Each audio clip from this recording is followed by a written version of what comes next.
And we're back. This is Colombia Calling, episode 409. And we're here with a very special guest, María Fernanda Olarte. She's in Vienna, so perhaps our first ever guest in all these years in Vienna. She's Colombian, she's from Bogota, but she has a PhD in social sciences from the University of Amsterdam. She's done a postdoc in Manchester, and now she's got a job in Vienna. But we're going to talk about some of the more in-depth studies she has made, of course, in the context of Colombia and the Colombian armed conflict. And she has been studying, so been alongside and interviewing, I guess, forensic experts. And forensic experts, as some of us know, of course, you know, there's a lot going on with the Jurisdicción Especial para la Paz and the forensic investigations going on. So let me just say at this very moment, thank you so much for getting in touch, María Fernanda, and thank you for coming on the podcast on this cold, windy, snowy evening in Vienna. Thank you. Thank you so much for having me here. It's really, really a pleasure. No, and also it's great because, you know, we've managed to fit in a time in your busy life. You've moved from San Sebastian to Vienna, and you're obviously getting involved in a new job, but we've got, you know, like 40 odd minutes with you now before everything takes off again in your life. Let's start though with, you know, let's talk about you and your relationship to this forensic investigations, and tell us a bit of background of what is forensic identification and what does it entail? Okay, well, I'll start with the part of forensic identification, and we all seen this CSI type of shows, and this idea that identification is easy and is quick and it happens between advertisement, but it's actually super difficult to achieve identification because of many things. The first one is that it's not only to name a collection of remains, but that has to make sense together. So the name and the story, they need to go together, they need to make sense. So you can say this is Juan, but then if Juan's family and friends, they say it doesn't sound like Juan was never there, then you cannot say it takes time to make an identification. And as I was saying, is because it has to be a comprehensive story behind the name. So you need not only forensics doing this, they need relatives. And that's why family members are so important in the whole process. They don't do this in a vacuum, in a laboratory. I mean, they do the identification in a laboratory, but they need constant contact with relatives or friends. And the other thing is what people tend to believe is that with the DNA testing is enough to identify. But DNA alone doesn't work. In order to do a match with DNA, you need to have, well, the DNA sample of the person you want to identify and a population against you are going to match this. We only exist, in DNA terms, we only exist as individuals as long as we exist within a population. So you need to have an idea or where to, or with which population you can make a match. So if my family is looking for me and they don't give a sample of blood or saliva or whatever it is, they might do my DNA testing at the, Attorney General's office DNA lab, but they will never know who I am because there's no my population is not there.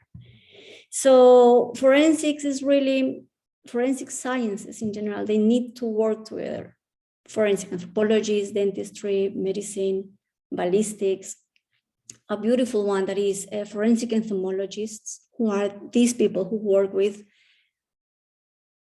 the other living creatures that live in your body after you die.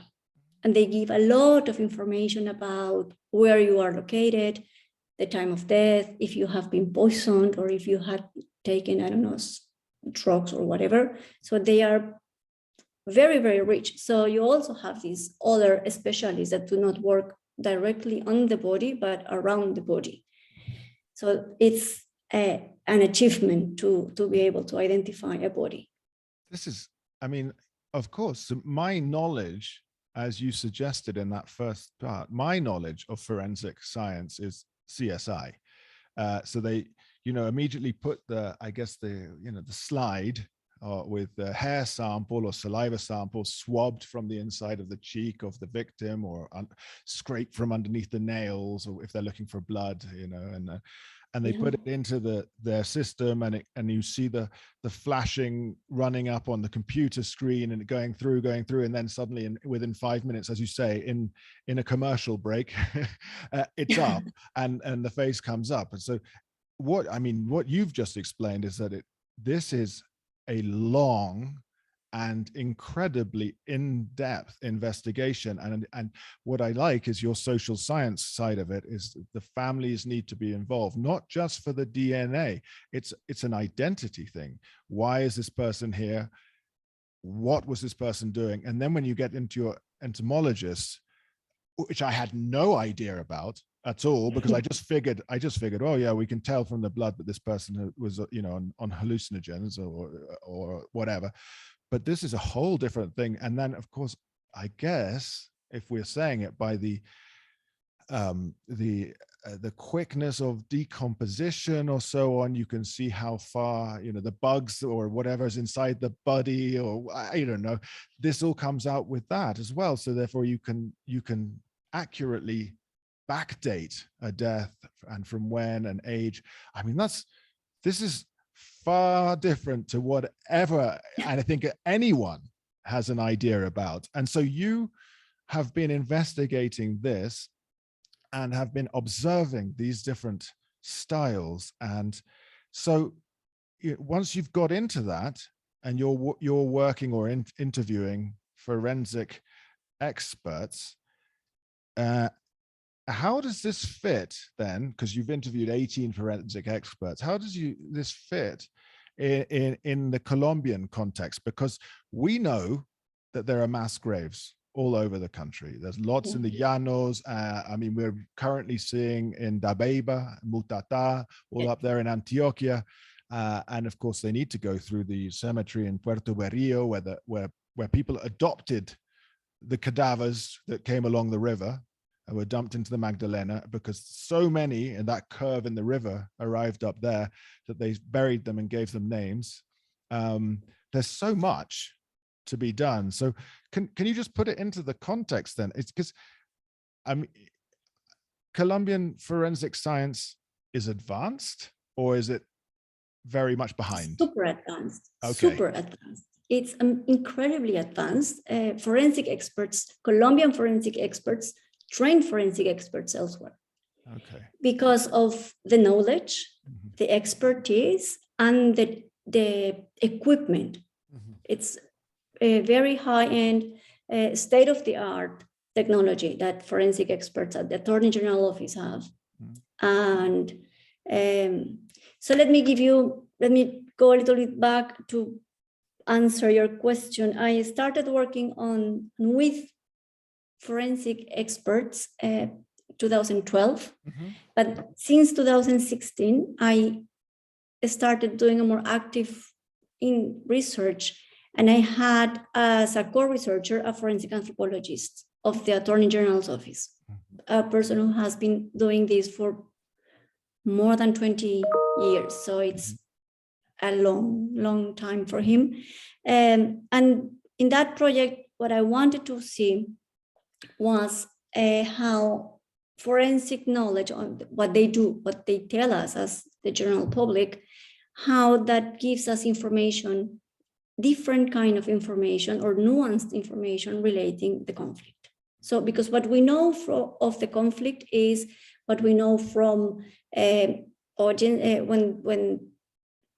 criminals or ex-paramilitary or ex-guerrilla members, they demobilize and they tell this, they give us this testimony. So we know that, we know from victims, we know from journalists, we know from social scientists. But we don't know from forensics because we haven't asked. That's the main point. We haven't asked them. They don't have time to go around writing papers. And this is very sensitive information as well. So everything has to be anonymized and taken with all the care. So I wanted to know, what can we learn from forensics who are day in, day out, working directly on victims?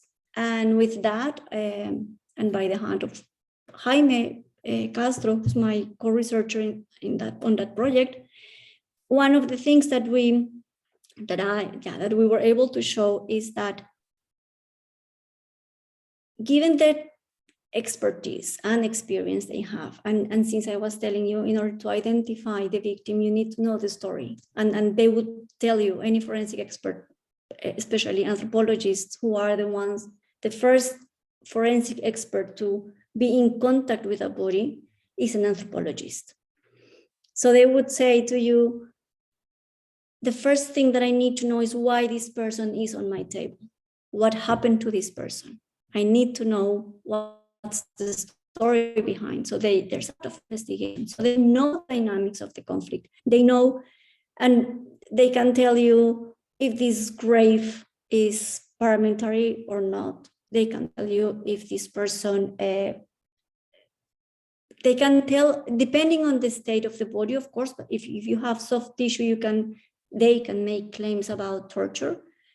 On bones, you can't, because there's no scientific evidence as such, but they can provide information saying, it looks like this person was tortured, it looked like this person was raped.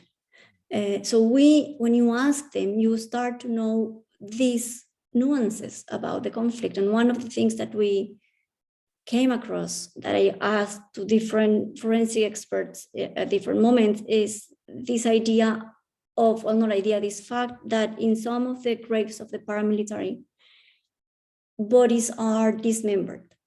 So the idea was that they were dismembered alive with the chainsaws.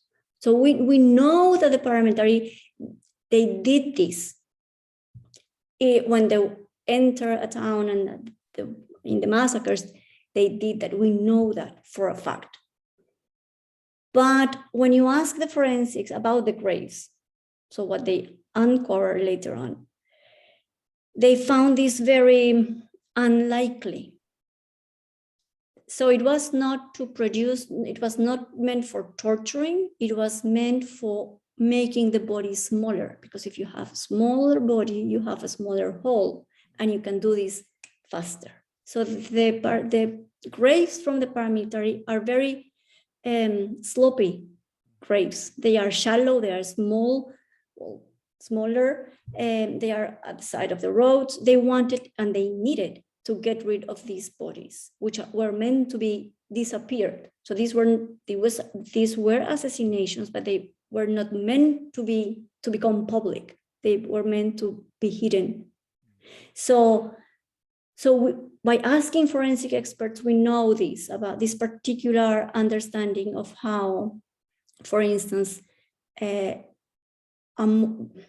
part of the franchising of the AUCE, which franchised forms of disappearing and killing and massacring and everything, they also had to develop a franchise of how to bury bodies and get rid of them.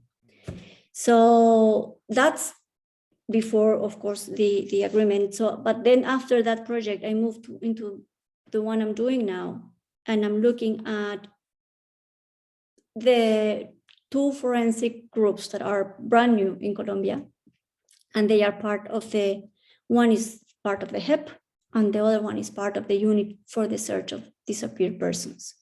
So before the agreement was signed, the peace agreement with the FARC was signed, the forensic activities were exclusively of the Attorney General Office and associated or affiliated organizations, the Institute of Legal Medicine, SIHIN, DIHIN, and so on and so forth. But with the peace accord and the comprehensive system of truth, justice, reparation, and non-repetition, they developed these three organizations. So the HEP, the Unit for the Search of Disappeared Persons, and the Truth Commission. Both the HEP and the Unit for the Search of Disappeared Persons, they have forensic teams, which is new in Colombia. We didn't have that before. The HEP, of course, they are in charge of dealing with cases for transitional justice. The team is part of the unit, the investigation and accusation unit of the HEP. That's where they are housed. Whereas the one at the Unit for the Search, they are by nature, because it's the nature of the unit, extrajudicial and humanitarian, which means that whatever information is delivered to the unit remains confidential. However, in the agreement is very clearly specified that forensic information can be requested. So the HEP can request forensic information that the experts at the unit uncover or find or develop. So as of today, we have these two different teams. They work, in so many cases, they work together. In others, they are meant not to work together because they are looking for different people in principle, but that's of course not that easy, because you were just mentioning the cemeteries.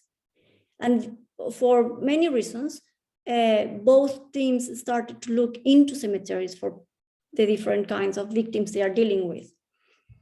But when you deal with unidentified bodies, you have no idea who this person is or to which institution it belongs. So it's not that easy. I mean, it looks very clear on paper, and it's a very good idea, but then how it's implemented, well, that's difficult. And they are struggling, of course. They are trying to find the ways of how to work around this. And these forensic experts, they have been working on this for many years. I mean, from 8 till 20 years, I think we have. And they all have worked in Colombia. They know the context and they know each other. So they have a good relationship. But when they arrive, I don't know, at Dabeiba, who does what and who takes whom? So it's been a challenge for them. They are working very hard on finding the way, and they, whatever it is, they are collecting the bodies and identifying as much as they can, or at least the Institute of Legal Medicine is the one in charge of doing the identification, not the teams. They had to, I mean, they search and exhume, but the identification is part of the Institute of Legal Medicine. So they are dealing with this. They are dealing with a massive amount of missing persons and disappeared persons, and also with a massive amount of unidentified bodies. And that's a challenge because, for instance, of the example you were giving of these people who adopted corpses as a way of, as a caring practice. No, you do this because you care for this person. But then it's really difficult to establish an identification because you don't know that this grave is not of this person, but of somebody who adopted this person. And if the other person died, then this Pedro, whatever, well, how are they going to reach to this person? It's difficult. But they are doing all the effort in the middle of a pandemic, which is not something easy either. They were in lockdown as the rest of us. So for a lot of months, they had to hold the exhumation activities and the searching activities. So that's what it is now to be a forensic expert within the system of the comprehensive system. So when you talk about these two entities, I can see that they can work together, but at the same time, there's going to be conflict between the two entities. Who's doing what? It's kind of obviously morbid, but it's like, no, that grave site is ours. No, it's ours. It's you're fighting over corpses. I just wanted, I mean, and I wanted to go back because you were talking about this, the paramilitary gravesite. So the difference then with a guerrilla gravesite is they did deeper graves and they probably didn't dismember their kills. What is the difference between the two burials?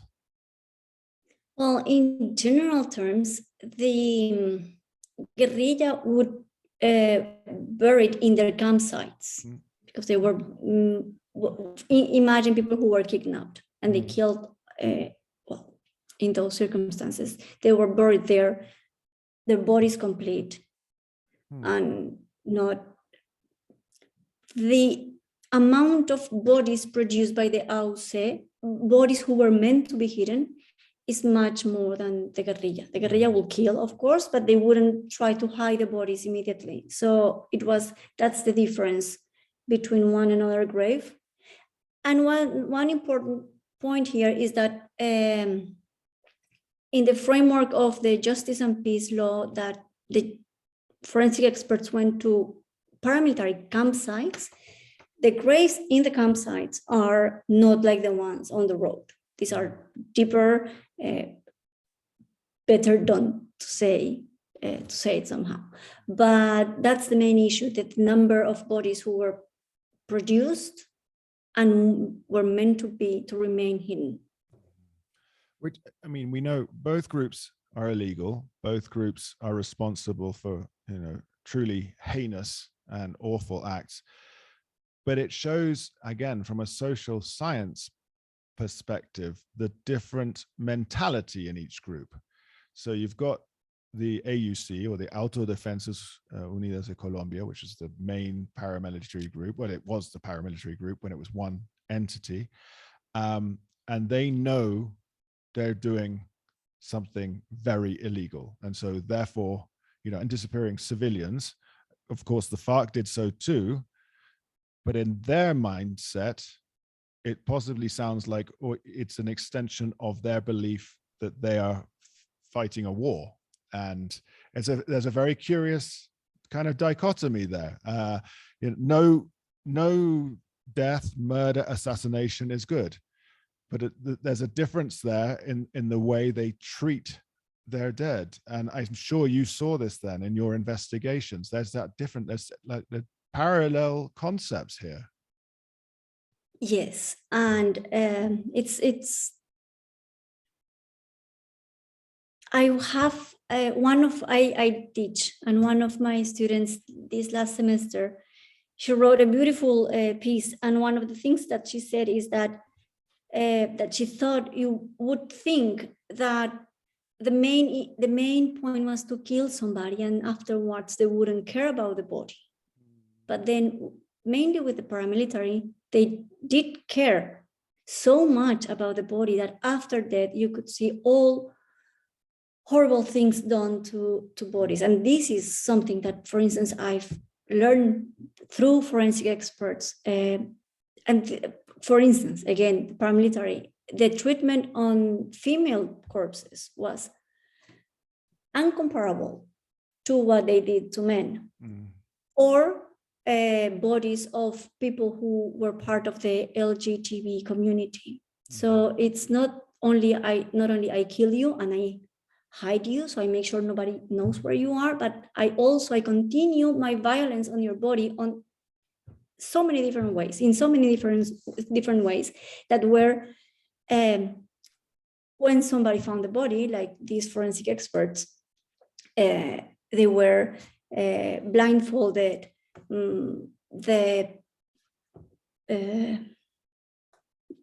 How you say this? The underwear, the way the underwear was placed in the body, they could say this is for sure this person was raped, or the way they place the bodies, the body parts. So people with, I don't want to be too graphic because I know this is not easy to handle, but yeah, and this is mainly by the paramilitary. The guerrilla did horrible things, as you said. I'm not going to say they didn't.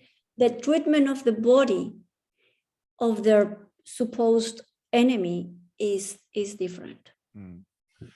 And when we talking about this, I mean, this is pretty awful, obviously, but you are investigating this and you are interviewing people. Have you been emotionally and psychologically affected by all of this investigation that you have done? Yes. No, I mean, it's impossible. Well, I would say that it's impossible to hear all these stories and not be affected by them. But I also want to say that I think this time it's been more difficult than before, for many reasons. And I think one of the reasons is that I had to do my field work via Zoom, which for an ethnographer is a nightmare. I was really reluctant. I waited until the last moment. I really wanted to fly to Colombia and I was not allowed by the university, or couldn't go. So I did my interviews via Zoom. And the positive effect of that is that my interviewees, very, very generous people, they were at home. So they felt at home. So they shared much more than I had ever shared. I mean, these are the most rich interviews I have ever had on this topic.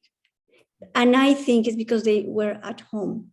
When we were outside in a restaurant, in a cafe, in their offices, well, there's so many things going on and they are aware where they are. But here they were on their own at home and they shared so much. And so the amount of detailed information and everything that I got was a lot. And again, as an effect of the Zoom, I remained at home. So I didn't move from my desk. Whereas if I had gone and interviewed the people, I would have what I call a cooling process. So from the restaurant to my house, I would cool down. I would have other things to do and other things to happen to me, not only sitting there and being completely overwhelmed. Many of them cried, which is also not something that happens often. These are very tough people, but many of them cried during the interviews. So that was very, very touching. And for me, it is emotionally heavy to talk about this and research these kind of topics. Absolutely. I'm fascinated this, that again, they're at home, so they feel more relaxed and more open. And of course that leads to more grief, which they need to grieve. I mean, there's no way about it.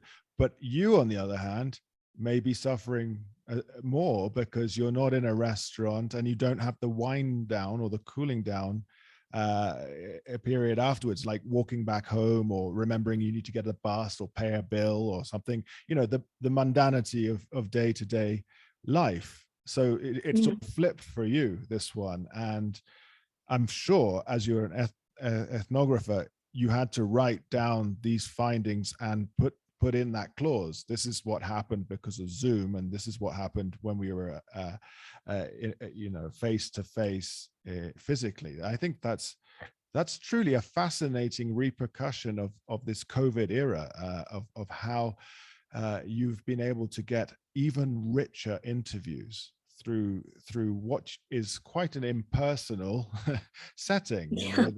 I've got my laptop here and sitting in a room at the back of my house. It's an impersonal. It's so interesting. And as a follow-on from that, obviously you talk to the forensic scientists and so on. Do they get psychosocial and psychological help? Is that something that's organized by their entities where they work? No, not really. It's starting. These two new groups are introducing psychosocial support for the experts. So the thing is that they introduce types of psychosocial support for the victims. So when they go to an exhumation, they bring a psychologist who can be there and answer people questions and be there and contain the situation a little bit. And as it happened, in some cases, in some of these situations, it was so overwhelming that part of the team needed this psychosocial support. So they started to think about, okay, let's just make the person work with our experts and with the victims.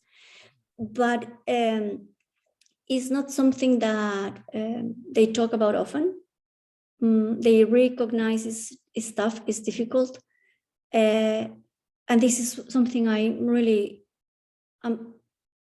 amazed by these people. And I think they are incredible human beings because they recognize how difficult this is to them, to their bodies, physically and emotionally.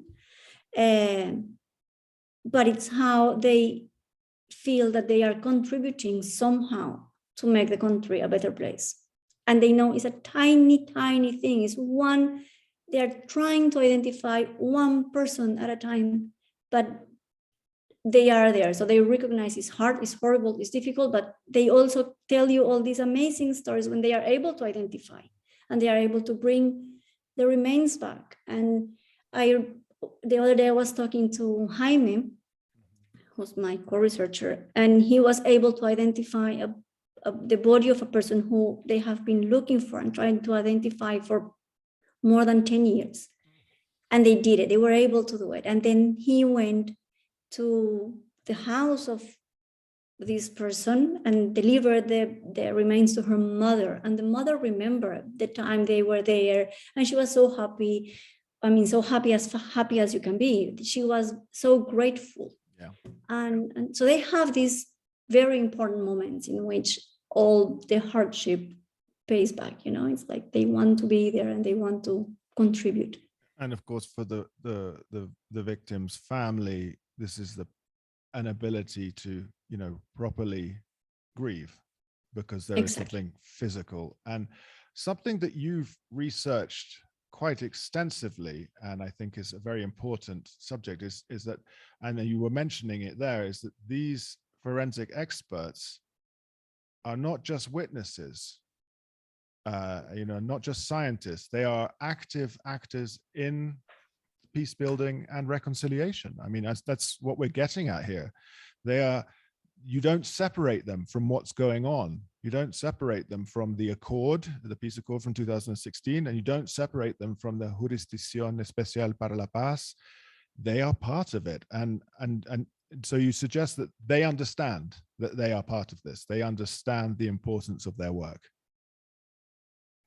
Yes, absolutely. They understand this and they cherish this. And they are, I mean, they are very intelligent people, so they are also able to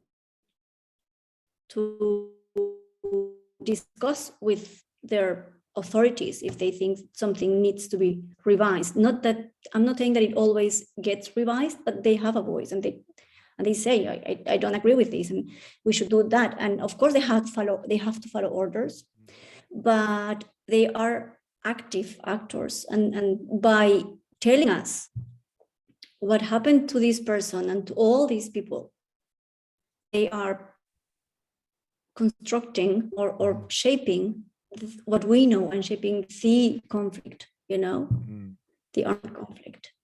And we've talked about then, you've talked about paramilitaries, you've talked about the guerrilla, and now we need to address the other side, because nothing is straightforward in Colombia. But we need to discuss the military role in this. And of course, the most important at this moment and the most impacting element are the false positives, which is or the falsos positivos, which is when I would say the easiest way of putting it is people in need of jobs, maybe drunks, maybe slightly mentally disabled, maybe people living on the streets were tempted with the opportunity of employment in distant areas of Colombia, so up in Cesar, up in, I guess, Norte Santander, places like that.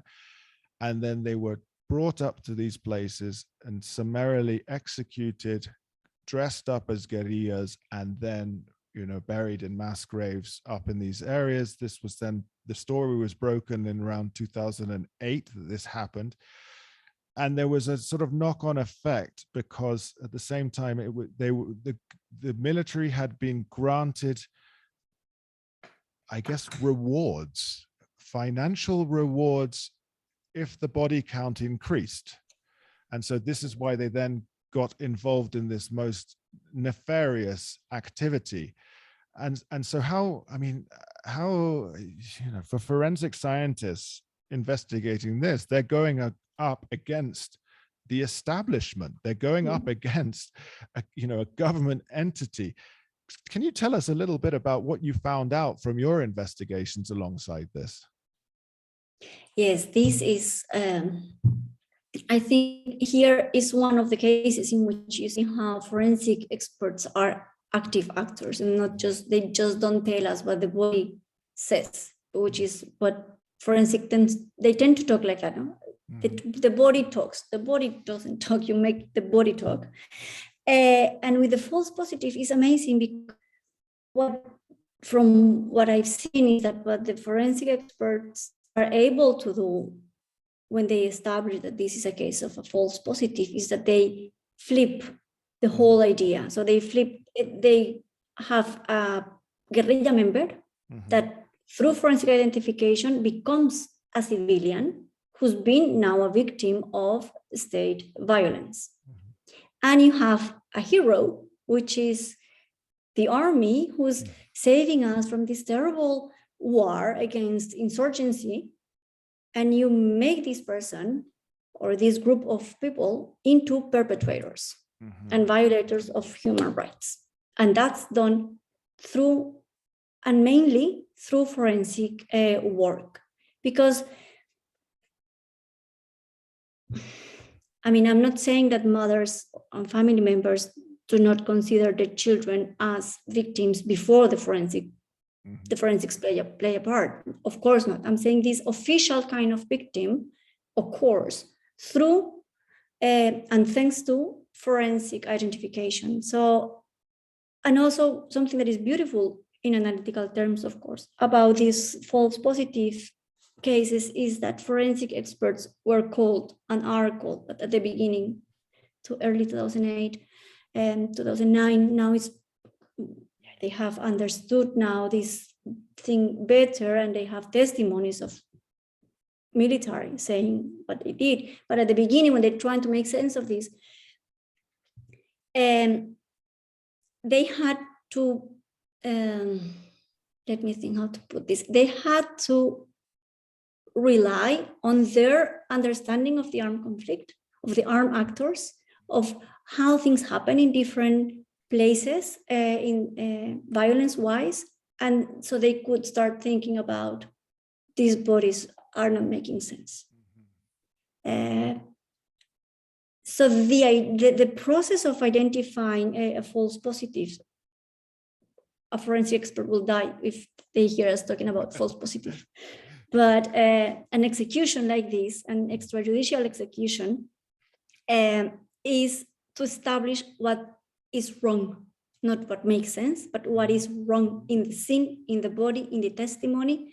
So you have, on the one hand, the body. And these were bodies, and we know this through different sources, again, testimonies and family members and journalists. We know, for instance, how the bodies were wearing brand new uniforms, and the boots were placed in the wrong foot. But what we get when you go deeper with the forensics, they would say, for instance, the underwear. When you are a guerrilla member, you have what all your belongings are on you. You don't have a bedroom where you put your things or a closet. You carry your belongings everywhere. So you have your underwear is with your name, and mainly or most of the times the girlfriend or the mother would embroider the name of the person, so this person would know, well, this is my underwear, you know. Also, they will carry the fork and spoon that they use, photographs, medication that they may be taking. And in this bodies, there was nothing. So it's as if they were born on that day, wearing that crazy uniform that didn't make any sense. And also, and then you have the testimony from the military, and they would, if you read at the testimony, they would say it was, we killed this person in combat.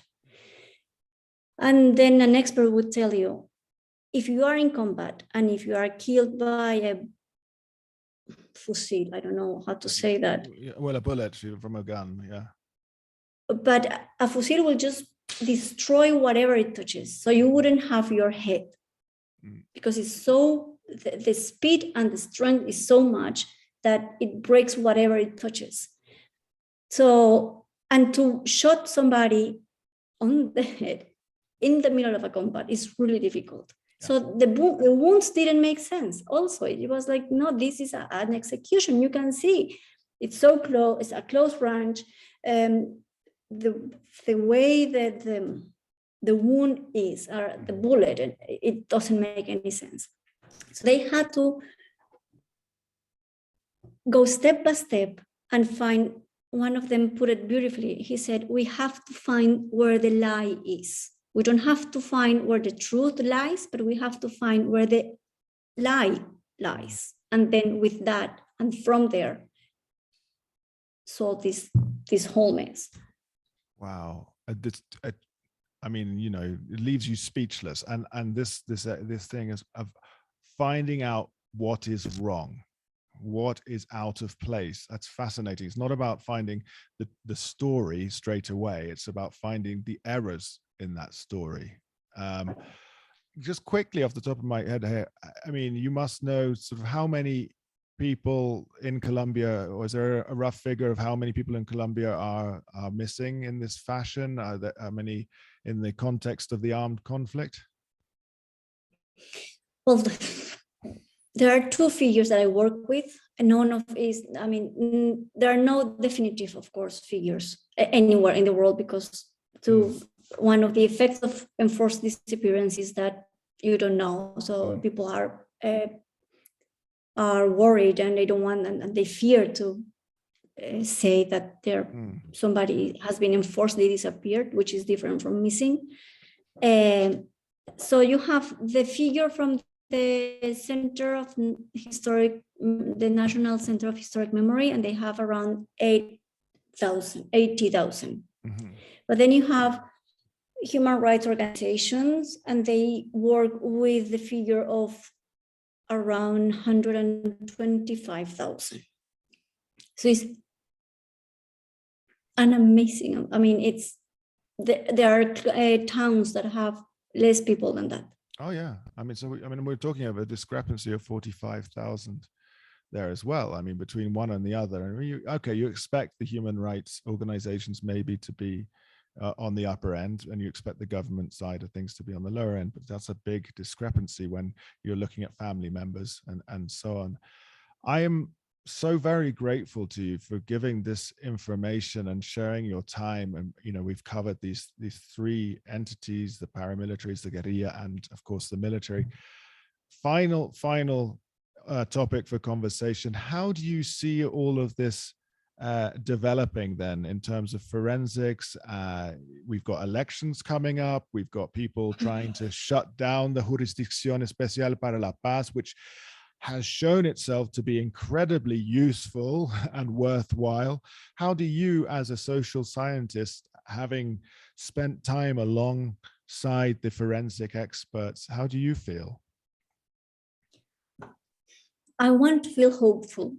I want to feel that there are more of us who can recognize the important and excellent work that has been done by the special jurisdiction and by the unit of the search and by the Truth Commission. I really hope that things continue to develop and better. You know, of course, it's not easy. And for forensic experts in these groups, it's also not easy. They have faced all sorts of difficulties. But I'm hopeful, or I want to be hopeful, that we have learned something as a society, and that we came to realize that peace and reconciliation is just about being able to recognize ourselves in other people. So, and that's something that forensic experts, I think, help us do or show that can be done. So, yeah. Thank you, Maria Fernanda. I'm hopeful too on this one. There are weeks where we do the podcast and I come out going, oh, I'm not so hopeful, but I am hopeful too. And let me take this moment to say thank you so much for your time and for sharing what is, intensely painful stories, and that you have been able to share this so coherently and clearly, and neither of us have cried, which is good. But thank you again, and I wish you all the best in this next project in Vienna. And it's been quite incredible. I've learned so much today. Thank you so much for having me and for your questions and for making me think about these topics in different ways. So I really, really enjoyed it. Thank you so much. It's been a great pleasure. We've been talking to María Fernanda Olarte-Sierra. She's in Vienna at the moment. And of course, thank you to everyone. This was a pretty hardcore episode this week, episode 409. Of course, we'll be back next week with episode 410. And I think Emily Hart's going to take over for next week. She's got someone lined up. Of course, remember to support us on Patreon or on Ko-fi. That's ko-fi.com, and make the podcast more economically viable for us. But thank you again for listening. We've had a great run of interviews so far in 2022. And of course, share the word and spread this all out on social media. Talk to your friends, everything else. Thank you and goodbye.